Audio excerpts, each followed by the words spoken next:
नमो नमः। आप सभी का हार्दिक स्वागत और अभिनंदन है।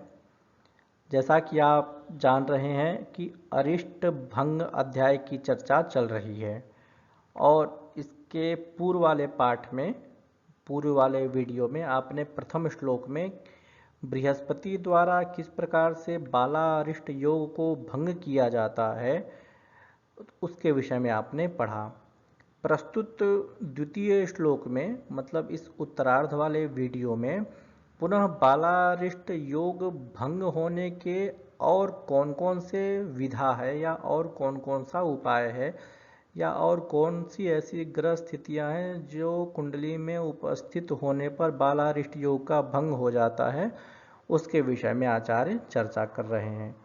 इसके पहले वाले वीडियो में या प्रथम श्लोक में लग्न में बृहस्पति होने पर बालारिष्ट योग का भंग हो जाता है, किंतु मान लीजिए यदि लग्न में बृहस्पति नहीं हो, बहुत सारे लोगों की कुंडलियां में, शिशुओं की कुंडलियां में बृहस्पति लग्न में नहीं होता है, तो क्या बालारिष्ट योग उत्पन्न होगा तो वह शिशु निश्चित रूप से मृत्यु को प्राप्त होगा?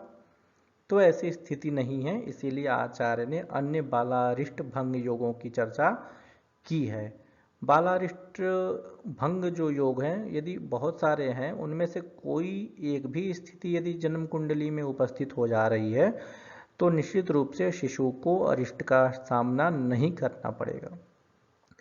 तो पुनः दूसरे अरिष्ट भंग को आचार्य वराहमिहिर कहते हैं। तो आप यह श्लोक देखेंगे, इसके अन्वय को समझने का प्रयास करेंगे और इसकी व्याख्या और इसके हिंदी भावार्थ के सहित उदाहरण के माध्यम से इसको अच्छे से समझने का प्रयास करेंगे। आप यह श्लोक देखें।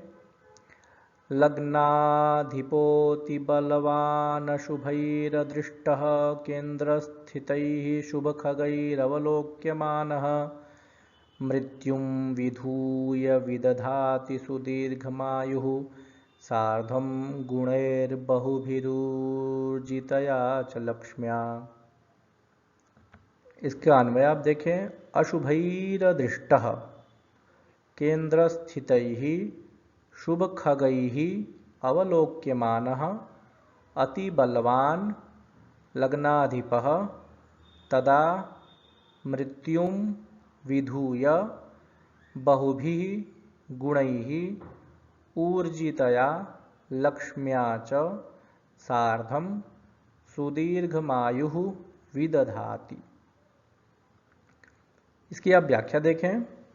अशुभैरदृष्टः पापग्रह दृष्टिहीनः केन्द्रस्थितैः केन्द्रभावस्थितैः शुभखगैरवलोक्यमानः शुभग्रहदृष्टिसहितः अतिबलः बहुबलशाली लग्नाधिपः लग्नेशः तदा मृत्युं मरणं विधूय अपहाय बहुभिः अनेकैः गुणैः गुणसहितैः ऊर्जितया प्राप्तया लक्ष्म्या श्रिया च तथा सार्धं सहितं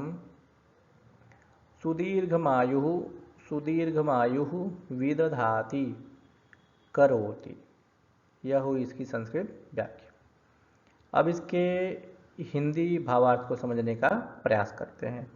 तो पुनः इस श्लोक में आचार्य वराहमिहिर ने लग्नेश द्वारा किस प्रकार से बालारिष्ट योग का भंग होता है उसके विषय में विशेष रूप से चर्चा की हुई है।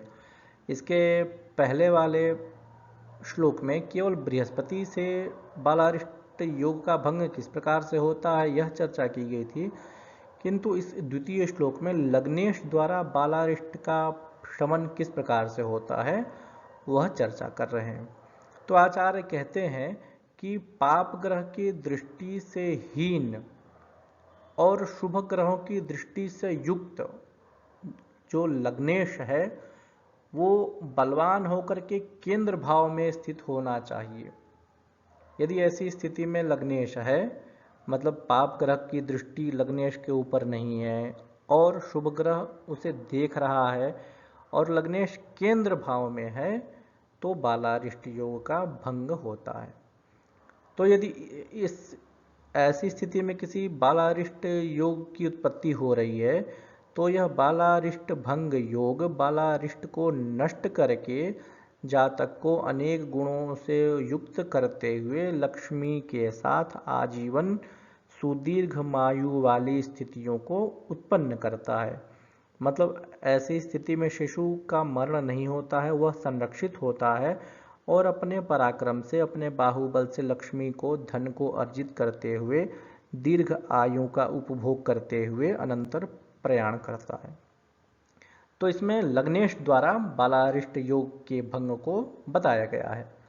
आप इसको एक उदाहरण के माध्यम से समझने का प्रयास करेंगे।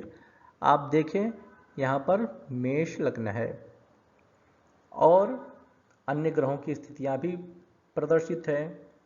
तो मेष लग्न में सूर्य बैठा हुआ है। मेष लग्न का स्वामी होता है मंगल।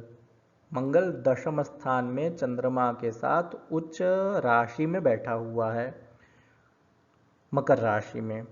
तो जैसा कि आचार्य का निर्देश था कि लग्नेश बलवान होकर के केंद्र में होना चाहिए, तो ऐसी स्थिति तो मिल गई। और उसके पश्चात उन्होंने कहा कि पाप ग्रहों की दृष्टि नहीं होनी चाहिए।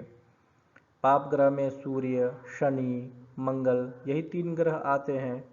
तो पाप ग्रह की दृष्टि भी नहीं है, शनि भी नहीं देख रहा है, सूर्य भी नहीं देख रहा है। सूर्य तृतीय प्रथम चरण की दृष्टि जो 3-10 की होती है उससे तो देख रहा है, किंतु पूर्ण दृष्टि का या तृतीय चरण की दृष्टि का विशेष महत्व होता है, जैसा कि पिछले के पाठों में आपको बताया गया था। और मंगल स्वयं यहाँ पर लग्न का स्वामी बना हुआ है, तो इस मंगल पर पाप ग्रह की दृष्टि नहीं है। किंतु शुभ ग्रह इसे देख रहा है। बृहस्पति जो कन्या राशि 6ठ भाव में बैठा हुआ है, वह बृहस्पति अपने विशेष दृष्टि से पंचम स्थान, अपने से पंचम स्थान अर्थात लग्नेश को, लग्नेश मंगल को देख रहा है। तो ऐसी स्थिति में बालारिष्ट योग का भंग हो रहा है। तो ऐसी स्थिति में यदि किसी शिशु का जन्म है तो निश्चित रूप से बालारिष्ट शांत हो जाता है और ऐसे में शिशु का संरक्षण होते हुए दीर्घ आयु को प्राप्त करता है।